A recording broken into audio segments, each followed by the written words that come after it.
नमस्कार मित्रांनो, लाडक्या बहिणींसाठी अतिशय महत्त्वाची अपडेट आहे। लाडक्या बहिणींची आता पडताळणी सुरू होणार आहे। मित्रांनो, जुलै महिन्याचा हप्ता आत्ताच लाडक्या बहिणींना दिलेला आहे, परंतु अनेक लाखो लाभार्थी लाडक्या बहिणी असे आहेत की ज्यांना जुलै महिन्याचा हप्ता मिळालेला नाही।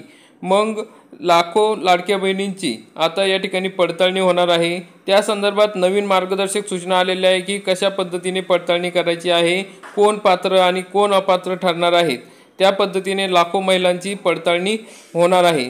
त्यामध्ये आता जे काही अधिकारी, अंगणवाडी सेविका या पडताळणी करणार आहे त्यांना पुढील प्रमाणे मार्गदर्शक सूचना सरकारच्या वतीने करण्यात आलेल्या आहे। तर कोणकोणत्या मार्गदर्शक सूचना करण्यात आलेल्या आहे त्यावरून तुम्हाला कळणार आहे की तुम्ही पात्र ठरणार आहात किंवा अपात्र ठरणार आहेत। तर आपण बघूयात पुढील प्रमाणे मार्गदर्शक सूचना आहेत। तर या ठिकाणी तुम्ही बघू शकता की मुख्यमंत्री माझी लाडकी बहीण योजनेच्या अर्जाची छाननी करण्याकरिता मार्गदर्शक सूचना दिनांक 1/8/2025 रोजीच्या माननीय सचिव महोदय, महिला व बालविकास मंत्रालय यांच्या ऑनलाईन बैठकीतील सूचनेनुसार नारी शक्ती दूत ॲपवर लाभार्थ्यांचे वय हे दिनांक 1/7/2024 रोजी 21 वर्षे पूर्ण नसेल तर लाभार्थ्यास अपात्र करावे। मग नारी शक्ती ॲपवर तुम्ही अर्ज भरलेला असेल, कारण की सुरुवातीला अर्ज भरण्यासाठी नारी शक्ती ॲप होतं, त्यावेळेस तुमचं 1 जुलै रोजी जर 21 वर्षे पूर्ण वय असेल तरच तुम्ही त्या ठिकाणी पात्र ठरणार आहे, अन्यथा नाही। मग वेब पोर्टलवर म्हणजे वेबसाईटवर लाभार्थ्याचे वय हे 30/9 म्हणजे 30 सप्टेंबर 2024 रोजी जर 21 वर्षे पूर्ण नसल्यास लाभार्थ्यास अपात्र करावे। म्हणजे तुम्ही वेबसाईटवरून अर्ज भरला असेल आणि 30 सप्टेंबरपर्यंत तुमचं 21 वर्षे वय पूर्ण नसेल, कमी असेल, तर तुम्ही त्या ठिकाणी अपात्र होणार आहे। तिसरा महत्त्वाचा मुद्दा आहे, लाभार्थ्यांचे वय 1/8/2025 रोजी म्हणजे 1 ऑगस्ट 2025 रोजी 65पेक्षा जास्त असेल तर त्या लाभार्थी महिला अपात्र कराव्यात। म्हणजे आता जर तुमचं वय हे 65 वर्षे पूर्ण झाले असेल तर त्या ठिकाणी तुम्हाला हा लाभ मिळणार नाही। चौथा महत्त्वाचा मुद्दा आहे, लाभार्थ्यांच्या वयाची तपासणी करतेवेळी त्यांचे आधार कार्ड व्यतिरिक्त जे कागदपत्र अपलोड केले होते ते तपासूनच वयाची खात्री करावी। वयाचा पुरावा तपासताना केवळ आधार तपासू नये, तसेच आधार कार्डवर इतर कागदपत्रांवर जन्मतारखेत बदल आढळल्यास लाभार्थ्यास अपात्र करावे। हा अतिशय महत्त्वाचा मुद्दा आहे। अनेक लाभार्थी महिलांचे आधार कार्ड आणि जे काही तुमचा जन्माचा दाखला असेल, शाळा सोडल्याचा दाखला असेल, त्या जन्मतारखांमध्ये बदल आहे, अनेक लाभार्थी महिला अपात्र होऊ शकतात। तर पाचवा महत्त्वाचा मुद्दा आहे, कुटुंबात एक रेशन कार्ड म्हणजे एक कुटुंब, बरोबर। मग 2पेक्षा जास्त लाभार्थींच्या तपासणीमध्ये लाभार्थ्यांचे रेशन कार्ड तपासावे व त्यातील किती महिला या योजनेचा लाभ घेत आहे हे तपासावे। शासन निर्णयान्वये एका कुटुंबातील एक विवाहित आणि एक अविवाहित महिला या योजनेचा लाभ घेण्यास पात्र आहे असे नमूद आहे, म्हणजे GR मध्ये। तर मग माननीय सचिव यांचे ऑनलाईन बैठकीतील सूचनेनुसार एका कुटुंबात एक विवाहित व एक अविवाहित महिलेपेक्षा जास्त महिला लाभ घेत असतील तर कुटुंबातील सदस्यांनाच विचारून पात्र किंवा अपात्र ठरवावे।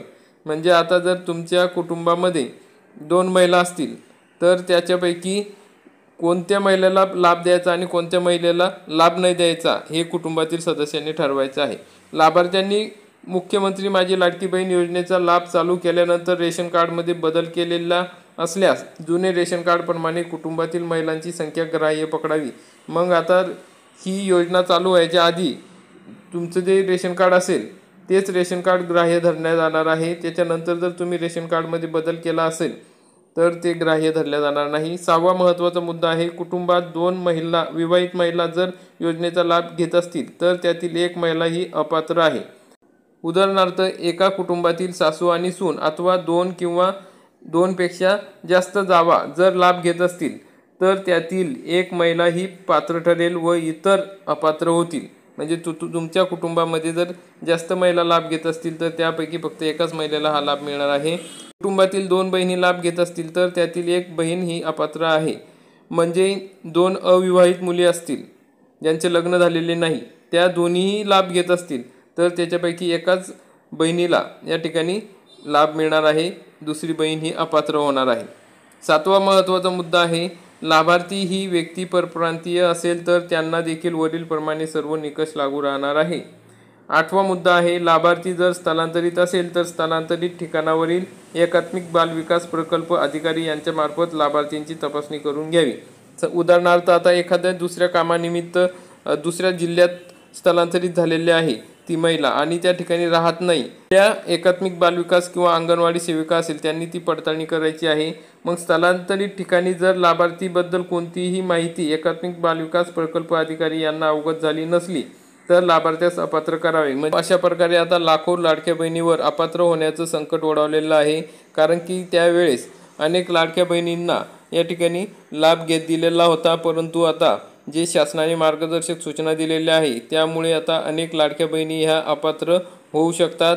त्यामुळे आता या ज्या मार्गदर्शक सूचना आहेत त्याचा तुम्ही चांगला अभ्यास करा, माहिती घ्या आणि तुमचे जर कागदपत्र काही अपुरे असतील, नावात म्हणजे जन्मतारखेत बदल असेल तर तो दुरुस्त करून घ्या, म्हणजे तुम्ही या योजनेसाठी पात्र राहाल। अशा प्रकारची महत्त्वाची अपडेट होती। जास्तीत जास्त लाडक्या बहिणींपर्यंत हा व्हिडिओ शेअर करा। चॅनलवरती नवीन असाल तर चॅनलला सबस्क्राईब करा, बेल आयकॉनला क्लिक करा। धन्यवाद।